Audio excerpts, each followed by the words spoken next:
The recording has started, Gio. Oh my gosh, it's real. Oh my goodness. Real. Welcome to the podcast for Small and Big Dreams. This is Tina Barnett, your host, and we have an awesome guest today. Our guest is Mr. Geovanni Derice, and he is a world-renowned author, motivational speaker. I mean, just awesome. He is also a life coach, and he works with a lot of young people. And so he's coming to us live from New York, and he's the husband of one wife, and her name is... Yeah, just one. I don't have two. Just one. And so we're going to give Gio some time to introduce himself, and we'll get into our questions. Awesome. See so, you, Gio. Excited to be on here. I had a beautiful, wonderful journey being able to see Small Island Big Dreams become a reality, so I'm excited to be on here. But I am the founder of a company called 2020 Living, and the whole mission behind what it is that I'm doing is helping people to live life versus exist in life. So a lot of people just walk through life, they take up space, but they don't actually make anything of substance. I want to help them do that. I truly believe that's something everyone desires, but somewhere along the line we have lost our motivation, we've lost vision and hope for doing that. And so my company, through motivational speaking, through books, through life coaching, we provide services that help people to be able to engage fully with their best self. So in a nutshell, that is a little bit about me, and I'm just looking forward to having this conversation about Small Island Big Dreams. Tina, let's do it. So, Gio, our first question is, what is your favorite mantra? Oh, my goodness. There's so many of them, but I'm going to pick one since I knew you were going to ask me that question. So the mantra I have is, if you can see it, you can be it. I'm very big on vision. So I think a lot of times we might go and say to somebody, hey, you could do this. And it's like, yeah, but until I can see I can do it, a lot of times I don't believe I can. So not to mean that I did it already, but to have the vision to see it. So that might incorporate faith in it, because sometimes you've never done it before. But if you think you can do it and you see yourself doing it, you will do it. So if I think I can do it and I can see myself doing it, I can do that. Yeah, you can. If you can think of a song that relates to that, we could tie this in to the next question. Look, so I was stuck with the songs, right? So don't judge me. I'm gonna pick two. I'm gonna take the liberty, since I'm from New York and there's a lot of noise here. So I'm gonna make believe I didn't hear that you wanted one song. I'm gonna tell you two. So the two songs, they're both by the same artist. The artist is Whitney Houston. Okay. And again, favorite song depends on what mood you're in. But right now, here's where I am. The song I Look to You by Whitney Houston, and the other one is I Did Not Know My Own Strength. Those two songs, they go to my soul. I Look to You, when I hear that song, I immediately look at God as my provider, my source for doing the things that I aspire to do, the things that I've done, and the things that I'm doing. When I think of I didn't know my own strength, what that does to me is say that my mind might be telling me I can't, but I don't even know what I can do, so let me just try. So that's why I love those two songs. They really speak to my journey as an entrepreneur and someone who's trying to achieve as many of my dreams as possible. That even ties into your mantra, and how you can't see it unless you believe it. And if I look into a source that's bigger than me, eventually I'll be where I'm thinking of, where I'm grasping to get, if that makes sense to you. Yes, absolutely.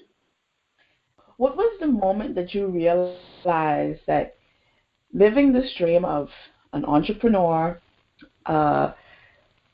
motivational coach was a reality? Like it didn't have to be such a far-stretched thing. When was that?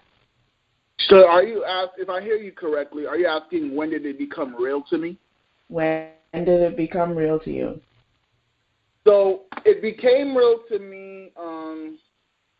I wish I could say, like, the clouds parted, the sun decided to be a different color today, but that was not the case.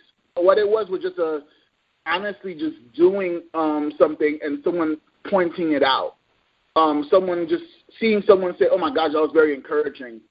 That was like the point where it started to like really create a seed for me about like I might have an ability to do this, or I may have been given the gift to do this. And so once someone pointed it out to me, it was something that I decided to go ahead and explore. So a lot of times this is why it's very important to be around people who can see things. It goes back to vision again.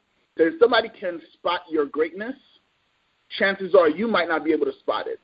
So it's very important to be around people who are like-minded, positive, who are always forward thinkers, visionaries, so that they can go and tell you something about yourself that you may have overlooked or was unaware of. That is so true. I think, honestly, if it hadn't have been for someone like Gio showing me the things that were stopping me, I really wouldn't have pursued even completing my book. And so I want to know from you, what are some of the obstacles that tried to stop you from even pursuing this dream, and why? How did you overcome? Great. So a couple of things. One was doubt. I'll break it down. So doubt, fear, and lack of information. Those were the things that I would look at as obstacles or hurdles in my pursuit of making my dream come true. Now, when it comes to doubt, it comes from a place of when you ask yourself the question of, have I ever done this before? And when you've never done something before, or you may not recall when you've done it, you're not. It's hard to be 100% sure that you can. That's where it becomes the whole point where they say faith is the things that are of substance you cannot see, right? And I think that's where it plays a role in this journey of you need to have faith, because faith is believing in something that I cannot see with my eyes. So I had doubt, fear as well. And what I mean by fear is like, it wasn't so much the fear of failure, it was the fear of not being who I am portraying. So I'm positive, I'm motivating, that's great, but my fear was one day people are going to find out I was an imposter, that you're not really who you say you are. And there's a thing called the imposter syndrome that oftentimes stop people from going out there because they feel as though I don't have a PhD in motivation. I don't have a doctorate in psychology. And because of those things, I might think that I'm not good enough. But I recently read in a book that said all you need to do is be an expert more than the person you're speaking to. You don't need you don't need to have the PhD version of that expertise. So that's good. No one ever think about it. When was the last time you asked the person who made your pizza, hey, how long you been making pizza for? You don't care. You just know, like, he knows how to do it, like better than I do. So you don't ask all those questions. And I think a lot of times what happens is we've always heard the question, who do you think you are? And because we hear that question, we feel like we have to actually answer it. And the reality is that we don't. So that's another thing. And then the lack of information is that, if I don't know something, a lot of times it doesn't give me a lot of excitement to go and pursue it.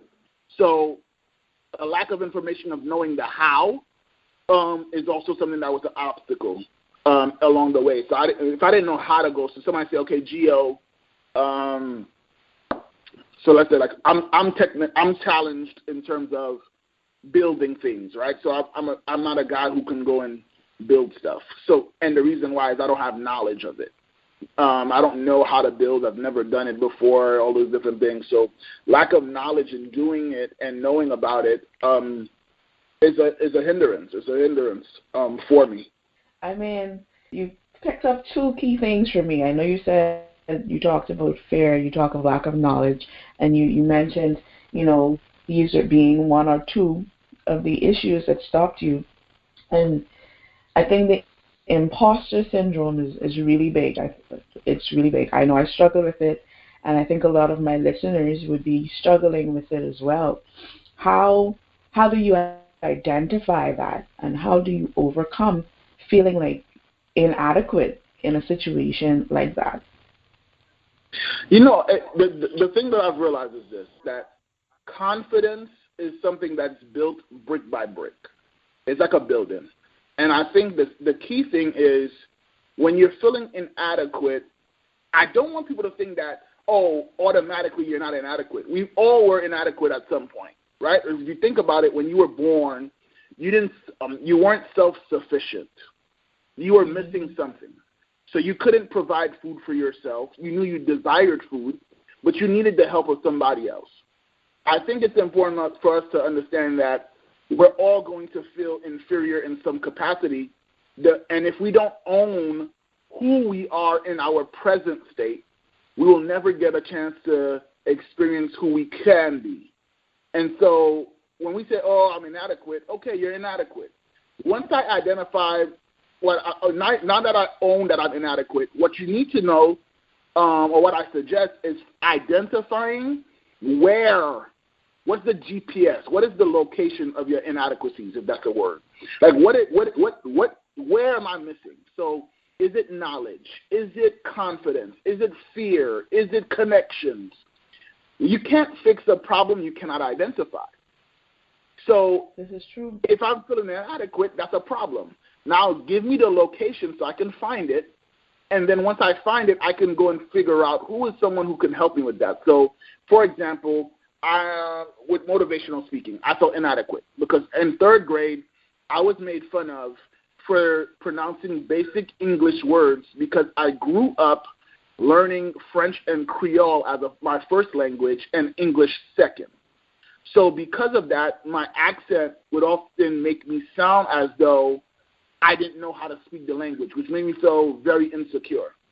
But the reality is, to see myself speaking today, it required me to identify that was a struggle of mine, and I realized that I needed to go and get practice because I understood that the more that I would speak, the better that I would get. And so if you want to figure out how do I get over this imposter syndrome, what you want to do is you want to go and figure out where am I feeling like an imposter, and how do I acquire information, knowledge, skills, connections to kind of close that gap so that I don't feel as inadequate. Now, you'll always feel that way, and I think that there's a healthy balance of it. The minute you think you're somebody is the time that you start to become on the path to nobody. So we don't want to ever say, like, hey, I made it. So I think there's a little bit of, oh, I feel inadequate, that keeps you sharp and on your toes. But you don't want it to be you don't want that to be your personality. You want it to be something that you can use to go and continue to propel you to the next level. This is true. I was listening to Stephen Furtick just last week, and he was talking about the haunted heart, and I'm going to tie it into how he mentioned that you never overcome your fear until you expose it. You know, he said that you had to identify what it was that was trying to keep you captive in this fear, and then allow the light of God to show you how to even overcome that, to look at it and be like, this is not as big as I thought it was in essence.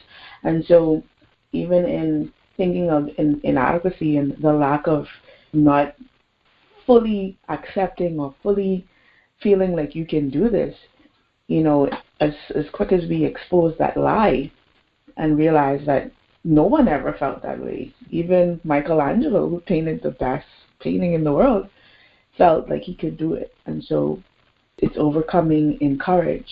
And so my next question for you is, what would be your biggest tip for someone who is feeling the lack of courage? How do you get this courage to get up off your bed and do what you said that you're going to do? So here's the thing. When it comes to courage, we have to understand that, I love this saying that says that courage does not mean that fear is absent. It is only present when you take action in spite of your fears. I think that if we understand that courage and fears together in the same scene, so imagine a movie, and you had two dogs. One dog is named Courage, The other dog name is fear. The only thing that you have to do is starve what you don't want and feed what you do want. So you want to feed your courage. You want to starve your fear.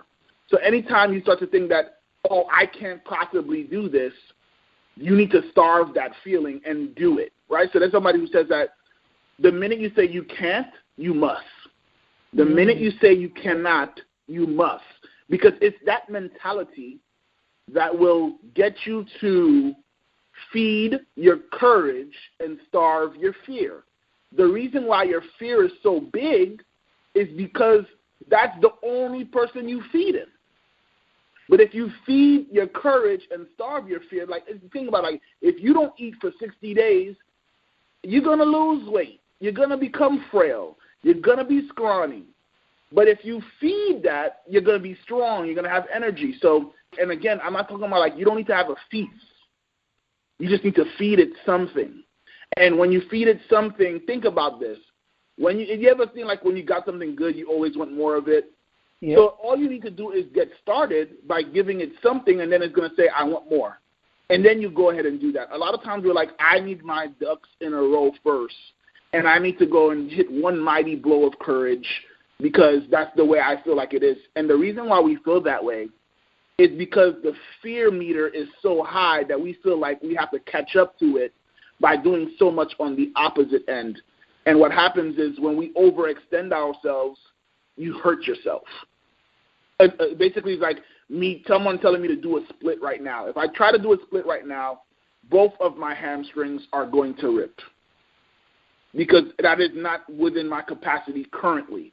However, if I do a little bit of a stretch over time, if that was something I truly desired, I could accomplish it. This is true. And I think the adage says the journey of 1,000 miles starts with one step. And so right. The more you start walking towards it, the better it becomes for you, the easier it becomes for you, and the more you could see that thing was in a distance closer to you. You know, I think vantage points is crazy because when you stand at the beginning of a road and you look down the road, you see a narrow little passage, but as you keep walking, it gets wider and wider. And so we just have to walk and not let courage or discouragement or fear or what someone has to say stop you from doing what you believe was your purpose in life. Mm-hmm. That's something that every one of us, I think, work on daily. Would you agree? Absolutely. I think that if we would, the issue is we don't share it. So we think we're the only ones who feel it. We all go through it. And I firmly believe that the more people like yourself write books about it, create podcasts about it, write articles about it, tweet about it, post on Facebook about it, the more we start to open up and be honest with how we feel. I think it'll give people permission to finally accept who they are. Because unfortunately, what I'm seeing more and more with people that I coach or audiences that I speak to is oftentimes the person who's blocking their success is themselves, which is even more frustrating. So it's like someone playing basketball and they shoot a shot in the air and then they go and block the shot before it gets a chance to go in. If you play that, no one wants to play that game for that long. So eventually you'll quit. And so I think it's important for us to just understand, identify, own, but then also understand and have the faith to believe that just because it happened yesterday, if it's bad, even if it's good, just because it happened yesterday doesn't mean that's going to be it tomorrow. So you have to really approach today as a unique gift because that truly is what it is, which is why I love the fact that we refer to today as the present because that is truly the gift of God, the gift that God has given us, and that's the only thing he has promised us is today. Tomorrow isn't promised. It's truly not. And it's crazy because I had a visual while she was giving this basketball story, you know, a true visual where I literally saw, hey, Michael Jordan shooting the ball, and then he ran into the hoop and was like, nah, bro, you can't put that in, not today. And so it was pretty hilarious to me that we do that constantly in our lives sometimes with certain situations, and if we could get out of our way, we could make it somewhere. And so my last question for you today is taking that scenario into mind, looking back on your journey, what advice would you give for us to keep going, to not block the shot? To not block the shot. That's a great question. There's so many ways to go with that. The best advice, I'll say this. This might not be the best advice, but this is the advice that I truly believe will make a difference. So the thing that I feel would really help us is to understand this. And this is something that I was talking to with one of my friends as I was working on a new presentation. And it's the idea of the fact that if we don't do it, if we don't do what we're supposed to do, someone else will not get the chance to do what they're supposed to do. I think it's important for us to understand that history repeats itself, and if I don't do something to change it, nothing changes.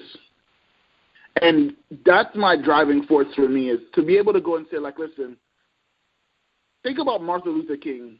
Think about all the different heroes of the past who did something where it was very easy for them to have said, I'm stopping here. I am full of doubt, fear. I don't know if this is going to work. The excuses would have been understandable. However, they still pressed on and kept on going. And I think the reason why is it wasn't just for them, because if you realize it, the luxuries or the rights, whatever you want to call them, that a lot of us are experiencing today is as a result of something that they believed in but never got a chance to live in. Wow. And if we understand the impact of our actions and understand that we have an opportunity to pay a price and to pay the toll for someone else so that they can do something, and as a result of me doing that, that person will also repeat history and do it for someone else, we can truly see some change. I think that when we don't look at it from that perspective, and we only look at it from a me, myself, and I, you're not going to have enough encouragement to not want to quit, because if it's just to satisfy you, you will. But if you look at every mother who's a single mom who works 3 jobs for their children, the reason why is because they had a reason why that was bigger than them. Or the fathers that are single parents, or anyone who had to do something that was very tough. If they had to do it just for themselves, they would have quit. But if you're doing it for someone else and for others, and if you understand that your actions create generational blessings, but they also could be generational curses, and the decision is up to us. You look at Paris Hilton, I would ask you, what is Paris Hilton's skill? And somebody might be stuck to ask me, tell me what it is. Is she a beautiful lady? Yeah, sure. But what is her skill? Being beautiful is not a skill. But the thing that she did inherit was the fact that her father created an empire of hotels that enabled her to go and make a bunch of mistakes, or to even not have the answer of what she wanted to do with her life, and she was still able to enjoy and be successful, enjoy the things of life because someone else paid the way for her. I think that when we look at history, we have to realize that we could also make it. And we don't have to go and just be a part of it. You can be a spectator, but it's much more fun to be in the game. And so I think the best advice in terms of keep on going is to realize that if you don't keep on going, someone else will never get a chance to even start. Wow. That is truly profound, and I think all of us, including myself, is gonna evaluate that moment of who am I doing this for? It has to be greater than me. And so, Gio, I truly appreciate your advice and all the encouragement that you've given me over the months, and possibly a year and a half. I'm not going to put it out there. But I've watched you and seen you grow so tremendously over the 4 years that I've been living in New York. You would never know, but know that people are watching you and they're looking up to you, and you're doing an awesome job being the light and running after your dreams. And so thank you for being you and inspiring others to be themselves. No, thank you. And I would love to tell you while we were getting off here, that it was very encouraging to see you go on this path. And what was most encouraging about it is many people tell messages, but they don't live them. And so I think it's important to say that you have decided to take up the torch. In the Olympics, they always have somebody who carries the torch, and that person is responsible for carrying the light so others can see what the pathway is.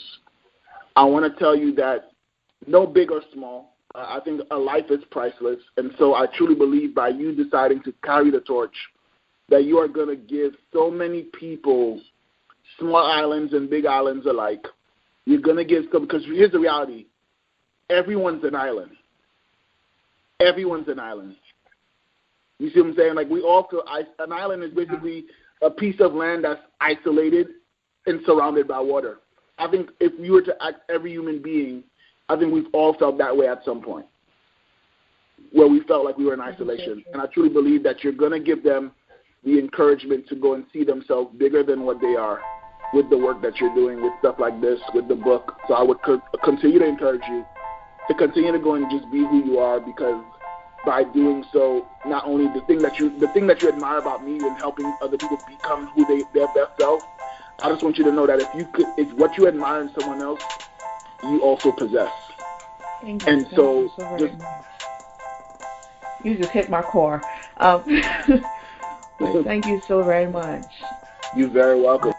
It's hard to leave conversations like this, but at this time, I don't want to stress people too long, but we appreciate everyone for listening in and even purchasing the book Small Island, Big Dreams, and we look forward to keeping the conversation going.